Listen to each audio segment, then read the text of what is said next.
Good morning everyone, this is doctor Ankush K. आज हम देखेंगे प्रियॉन्स के बारे में। प्रियॉन्स क्या होते हैं, इनकी हिस्ट्री क्या है, इनका स्ट्रक्चर कैसे होता है, इनके कौन कौन से कैरेक्टरिस्टिक हैं और इनमें रेप्लिकेशन का जो प्रोसेस है वो किस प्रकार होता है। इनका इंट्रोडक्शन हम देखें तो प्रियॉन एक तरह के इन्फेक्शियस पार्टिकल्स होते हैं जो कि ह्यूमन और एनिमल के ब्रेन में डिसीज कॉज करते हैं। इनमें बैक्टीरिया और वायरस की तरह कोई भी न्यूक्लिक एसिड नहीं पाया जाता या डीएनए या आरएनए नहीं पाया जाता, फिर भी ये अपने नंबर को मल्टीप्लाई कर सकते हैं। प्रियॉन्स बेसिकली मिसफोल्ड प्रोटीन होते हैं जो डिसीज कॉज करते हैं। नॉर्मली हमारे सेल्स में एक प्रोटीन पाया जाता है जिसे हम प्रियॉन प्रोटीन कहते हैं और इसे हम PRPC से डिनोट करते हैं। जब ये नॉर्मल प्रोटीन कन्वर्ट होके मिसफोल्ड प्रोटीन बनाता है तो हम इसे PRPSC या PRP स्क्रैपी से डिनोट करते हैं और यही मिसफोल्ड प्रोटीन डिसीज कॉज करता है। एनिमल में ये मैड काउ डिसीज कॉज करता है और ह्यूमन में ये क्रुज़फेल्ड जैकब डिसीज कॉज करता है। इसके अलावा ये जो मिसफोल्ड प्रोटीन है PRP स्क्रैपी, इन पे हाई हीट और केमिकल का कोई भी असर नहीं होता, मतलब ये रेजिस्टेंट होते हैं इसके प्रति, इसलिए इन्हें PRP रेजिस्टेंट भी बोला जाता है। जबकि जो नॉर्मल प्रियॉन प्रोटीन है जो सेल्स में पाए जाते हैं वो हाई हीट और केमिकल से डिस्ट्रॉय हो जाते हैं या डिग्रेड हो जाते हैं, इसलिए इन्हें PRP सेंसिटिव भी कहा गया है। आगे देखें तो ये जो मिसफोल्ड इन्फेक्शियस प्रियॉन प्रोटीन है वो ह्यूमन और एनिमल के ब्रेन में एग्रीगेट बना के नर्व सेल को डैमेज करते हैं जिससे न्यूरो डिजेनरेटिव डिसीज कॉज होता है। इसे हम इस डायग्राम से समझते हैं कि प्रियॉन कैसे ब्रेन के अलग अलग पार्ट को अफेक्ट करता है और उससे कौन कौन सी बीमारी कॉज होती है। पहला पार्ट है सेरिब्रल कॉर्टेक्स। जब ये पार्ट अफेक्ट होता है तो पर्सन में मेंटल डिजेनरेशन होता है, मींस मेमोरी लॉस, कंफ्यूजन और मोटर कंट्रोल में कमी होती है जिसके कारण इवेंटली पर्सन की डेथ भी हो सकती है। ये जो लक्षण हैं वो क्रुज़फेल्ड जैकब डिसीज में दिखाई देते। दूसरा पार्ट है थैलेमस। जब थैलेमस प्रियॉन प्रोटीन से अफेक्ट होता है तो पर्सन में स्लीप डिस्टर्बेंस होती है या फिर इंसोमिया होती है जिसके कारण मेंटल कंफ्यूजन, हेलुसिनेशन और डिजनरेशन जैसे लक्षण दिखाई देने लगते हैं और ये जो बीमारी होती है उसे हम फीटल फैमिलियन इंसोमिया कहते हैं जो कि एक रेयर जेनेटिक प्रियॉन डिसऑर्डर है। तीसरा पार्ट है सेरिबेलम। जब ये पार्ट प्रियॉन प्रोटीन से अफेक्ट होता है तो लॉस ऑफ कोऑर्डिनेशन होता है, जैसे कि गेट डिस्टर्बेंस, मतलब चल नहीं सकता इंसान, बैलेंस लॉस और हैंड ट्रेमर्स, मींस हाथ कांपने लगता है। इससे जो बीमारी कॉज होती है उसे कुरू डिसीज कहते हैं। इसके अलावा GSS सिंड्रोम भी होता है जो कि एक रेयर प्रियॉन इनहेरिटेड डिसऑर्डर है। चौथा पार्ट है ब्रेन स्टेम। जब ब्रेन स्टेम प्रियॉन प्रोटीन से इफेक्ट होता है तो शरीर के वाइटल फंक्शन जैसे कि हार्ट रेट, ब्रीथिंग और ब्लड प्रेशर अफेक्ट होता है जिसके कारण पर्सन कोमा में भी जा सकता है और उसकी डेथ भी हो सकती है। और इस पार्ट में जब इफेक्ट होता है तो मैड काउ डिसीज हो जाती है जिसे बोवाइन स्पॉन्जिफॉर्म इंसेफेलोपैथी भी कहते हैं। तो इस सब चीज से हम समझते हैं कि प्रियॉन प्रोटीन कैसे मस्तिष्क के डिफरेंट पार्ट को इफेक्ट करता है जिससे डेडली न्यूरोजेनरेटिव डिसीज कॉज होता है और इन डिसीज का कोई भी इलाज नहीं होता और धीरे धीरे जो माइंड है उसकी फंक्शन नष्ट हो जाती है। प्रियॉन की हिस्ट्री देखें तो सबसे पहले 1920 में हांस ग्रेहर्ड क्रूज़फेल्ड और अल्फोंस मारिया जैकब ने ग्रेजुअली धीरे धीरे बढ़ने वाली मेंटल डिसीज को ऑब्जर्व किया जिसे आज हम क्रुज़फेल्ड जैकब डिसीज के नाम से जानते हैं। तो ये जो डिसीज थी सबसे पहले देखी गई थी। इसके बाद इसी तरह के न्यूरोलॉजिकल डिसऑर्डर डिस्कवर किए गए जिसमें फर्स्ट है कुरू डिसीज जो सबसे पहले 1950 में देखा गया। इसका कारण था कैनिबलिज्म, मींस मानव मांस भक्षण, मेनली जो ह्यूमन ब्रेन है उसको कंज्यूम करने से। इसके main symptoms headache, loss of coordination और खाते समय च्यूइंग करने और स्वेलिंग करने में डिफिकल्टीज थी और यह बीमारी मुख्य रूप से फोक ट्राइब में पाई गई जो पापुआ न्यू गिनी में रहते थे। सेकेंड डिसीज है स्क्रैपी डिसीज। ये जो डिसीज है मेनली सीप में देखा गया। इस बीमारी में भेड़ों को तेज ईचिंग होती है और उनके जो वुल है वो झड़ने लगते हैं। साथ ही साथ उनमें लॉस ऑफ कोऑर्डिनेशन और मसल ट्रेमोर्स, मांसपेशी में कंपन होने लगती है। इसके अलावा उनमें अनयूजुअल बिहेवियर दिखते हैं, जैसे कि बहुत नर्वसनेस या बहुत एग्रेसिवनेस। थर्ड डिसीज है बोवाइन स्पॉन्जिफॉर्म इंसेफलोपैथी या मैड काउ डिसीज। इस बीमारी में एनिमल ठीक से वॉक या स्टैंड नहीं कर पाता। नॉर्मल खाने के बाद भी उनका वेट लॉस होता है, साथ ही उनके भी बिहेवियर में बदलाव आता है, जैसे कि ज्यादा एग्रेसिवनेस या नर्वसनेस। इसके अलावा 1996 में क्रिस्फेल जैकब डिसीज का एक नया वेरिएंट देखा गया, जिसे हम VCJD से डिनोट करते हैं। यह डिसीज उन ह्यूमन में देखी गई जिन्होंने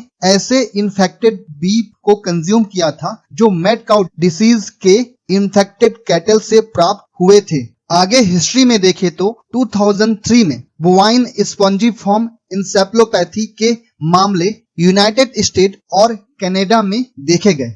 वेस्टर्न यूएसए में डियर और एल्क में भी ऐसी बीमारी देखी गई जिन्हें क्रोनिक वेस्टलिंग डिसीज कहा गया, और यह भी देखा गया कि कुछ हंटरों की डेथ हो गई प्रियॉन इन्फेक्शन के कारण, क्योंकि ये जो हंटर हैं वो इन्फेक्टेड एनिमल के स्किन को निकाल रहे थे और उसके मांस को खाने के लिए उसके मांस को काट रहे थे। और माइस भी इस डिसीज के लिए इंपॉर्टेंट है रिसर्च और डिसीज मॉडल के तौर पर, लेकिन अभी तक इनके इन्वॉल्वमेंट का कोई भी प्रमाण नहीं मिला है। प्रियॉन जो डिसीज है उनको एक साथ, जितने भी डिसीज है उनको एक साथ ट्रांसमिसेबल स्पॉन्जिफॉर्म इंसेफलोपैथी कहा जाता है, और इसमें स्पॉन्जिफॉर्म शब्द का यूज इसलिए किया गया क्योंकि इन बीमारियों में ब्रेन टिश्यू में छोटे छोटे छिद्र बन जाते हैं जो कि किसी स्पॉन्ज जैसे लगते हैं। अगर आप इस डायग्राम को देखेंगे, इस वाले और इस वाले को, तो जो ऊपर वाला है वो नॉर्मल ब्रेन है, लेकिन नीचे वाला जो है डिसीज, प्रियॉन डिसीज वाला ब्रेन का TS है। तो इसमें आप देख सकते हैं कि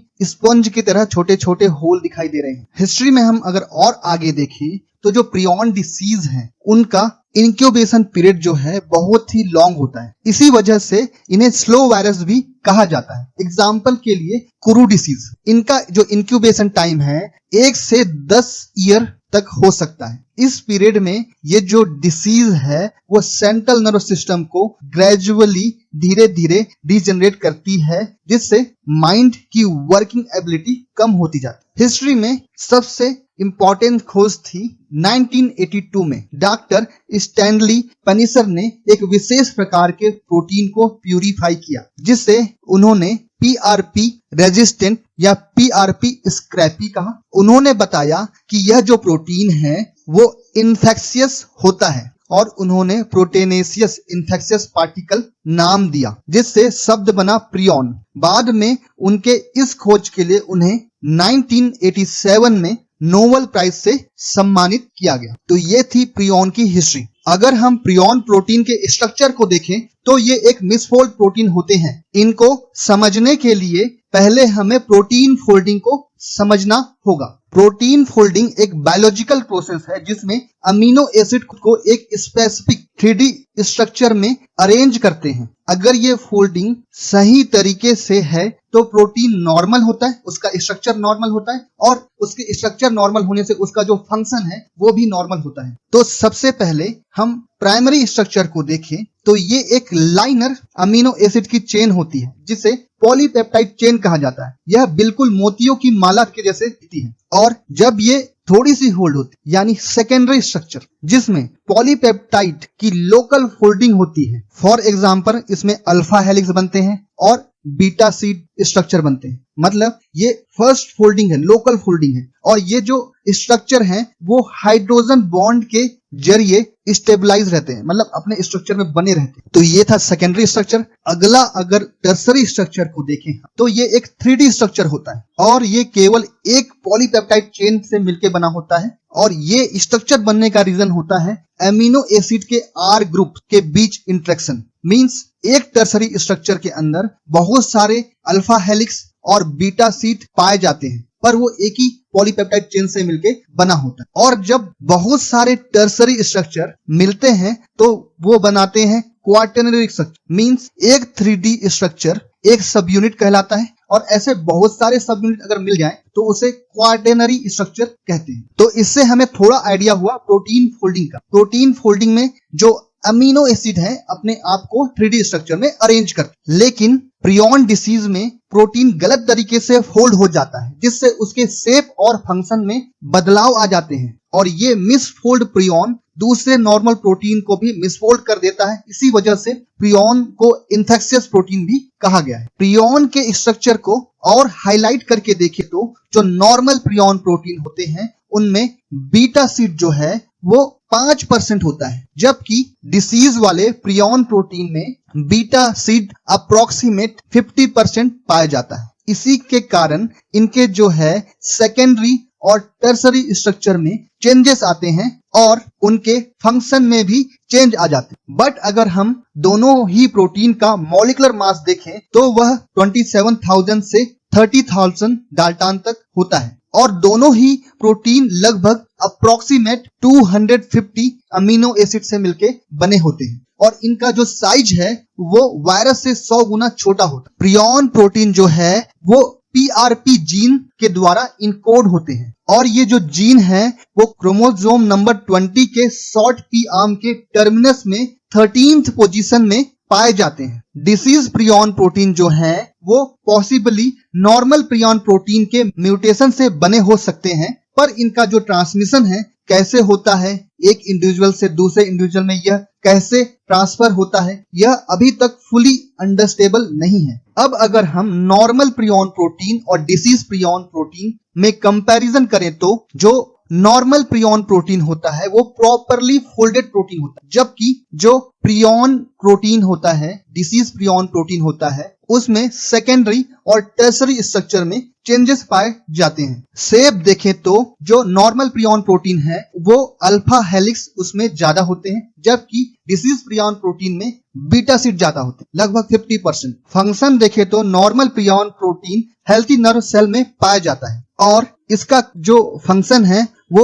सेल सिग्नलिंग और प्रोटेक्शन में होता है, जबकि जो डिसीज प्रियॉन प्रोटीन है वो ब्रेन के फंक्शन और स्ट्रक्चर को डिस्टर्ब करता है। सॉल्युबिलिटी के बेस में देखें तो जो नॉर्मल प्रियॉन प्रोटीन है वो वाटर सोल्यूबल होते हैं, जबकि disease prion protein water insoluble होते हैं।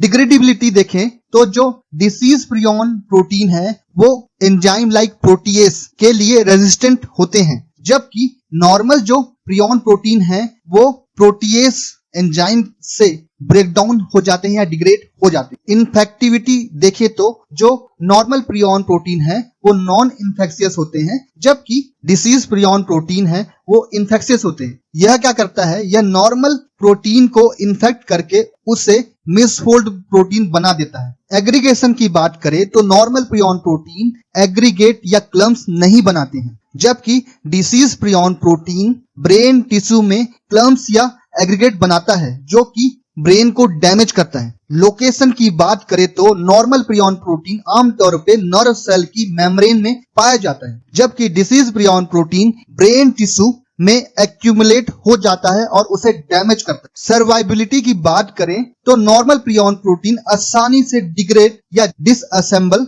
हो जाता है, जबकि disease prion protein chemical like formaldehyde और इनकम्प्लीट ऑटोक्लेविंग के बाद भी सरवाइव कर जाता है। यहाँ तक कि अगर इन्फेक्टेड एनिमल की बॉडी को जमीन में दफनाया जाए तो ये प्रियॉन प्रोटीन कई ईयर तक सरवाइव कर सकते। अगर प्रियॉन प्रोटीन जो डिसीज कॉज करते हैं उनकी 4 मेन कैरेक्टरिस्टिक की बात करें तो सबसे पहले प्रियॉन्स 90 डिग्री सेल्सियस पर भी सरवाइव कर जाते हैं और एक्टिव फॉर्म में बने रहते हैं, जबकि वायरस इस टेम्परेचर पे इनएक्टिव हो जाता है। सेकंड देखें तो प्रियॉन को रेडिएशन कोई भी डैमेज नहीं कर पाता, जबकि यही रेडिएशन वायरस के जीनोम को डैमेज कर देती। थर्ड देखें तो प्रियॉन्स केवल प्रोटीन के बने होते हैं, इसलिए इनमें न्यूक्लियस जैसे आरएनए एंजाइम का कोई भी इफेक्ट नहीं होता, जबकि वायरस का आरएनए या डीएनए ऐसे एंजाइम से डिग्रेड हो जाता। फोर्थ और लास्ट देखें तो डीनेचरिंग एजेंट जो कि प्रोटीन को अनफोल्ड कर सकते हैं, जैसे कि फिनॉल, यूरिया आदि, ये भी प्रियॉन की एक्टिविटी को इफेक्ट नहीं कर पाते। मींस प्रियॉन जो प्रोटीन है उसको अनफोल्ड नहीं कर पाते, इससे उनका जो डिसीज वाला फंक्शन है वो होता रहता है। प्रियॉन्स की रेप्लिकेशन की बात करें तो इनका रेप्लिकेशन एक यूनिक टाइप का होता है जिसमें डीएनए या आरएनए बिल्कुल भी इन्वॉल्व नहीं होता, जैसे बैक्टीरिया और वायरस में होता। इनफैक्ट इनमें जो इन्फेक्टेड प्रियॉन पार्टिकल होते हैं वे नॉर्मल प्रियॉन प्रोटीन को कन्वर्ट करके उन्हें मिसफोल्ड प्रोटीन में बदल देते हैं। इनके रेप्लिकेशन को समझने के लिए दो हाइपोथेसिस दी गई है। पहला है हेट्रोडाइमर मॉडल, दूसरा है फाइब्रिल इन मॉडल और फाइब्रिल इंड्यूस मॉडल। पहली हाइपोथेसिस है हेट्रोडाइमर मॉडल। इसमें disease prion protein normal prion protein से इंटरेक्ट करता है और एक हेट्रोडाइमर बनाता है। इस इंटरेक्शन में नॉर्मल प्रियॉन प्रोटीन धीरे धीरे कन्वर्ट होके डिसीज प्रियॉन प्रोटीन में बदल जाता है, यानी उसका स्ट्रक्चर चेंज हो जाता है और ये जो प्रोसेस है ये कंटिन्यू चलता जाता है। इस हाइपोथेसिस में लाइन बाय लाइन कन्वर्सन को दिखाया गया है और इन्फेक्शन जो है वो स्टेप बाय स्टेप तरीके से फैलता है और यह हाइपोथेसिस प्रियॉन डिसीज के इन्फेक्शन के इनिशियल स्टेज को बहुत अच्छे ढंग से एक्सप्लेन करती है। दूसरी हाइपोथेसिस है फाइब्रिल इंड्यूस मॉडल या फाइब्रिल इंड मॉडल। इस हाइपोथेसिस में कहा गया है कि कई डिसीज प्रियॉन प्रोटीन मिलकर एक फाइब्रिल बनाते हैं। ये जो फाइब्रिल है अपने टर्मिनस में या इंड में नॉर्मल प्रियॉन प्रोटीन को जोड़ती है और उन्हें डिसीज प्रियॉन प्रोटीन में कन्वर्ट करती है। इससे जो है फाइब्रिल का जो लेंथ है वो बढ़ता जाता है। जब ये फाइब्रिल डिफाइंड साइज में या लेंथ में पहुंच जाती है तो वे टूट जाती है और नई फाइब्रिल बनने लगती है और ये प्रोसेस कंटिन्यू चलता जाता है। ये जो हाइपोथेसिस है ये पॉलीमराइजेशन और फ्रेगमेंटेशन पर आधारित है। यह हाइपोथेसिस डिसीज प्रियॉन प्रोटीन के रैपिडली और सेल्फ प्रोपोगेटिंग ग्रोथ को अच्छे ढंग से डिफाइन करती है और जो डिसीज है वो तेजी से कैसे फैलता है उसके प्रोग्रेस को भी स्पष्ट रूप से समझाती है। तो ये था इस वीडियो का अंत। Thank you for watching this video.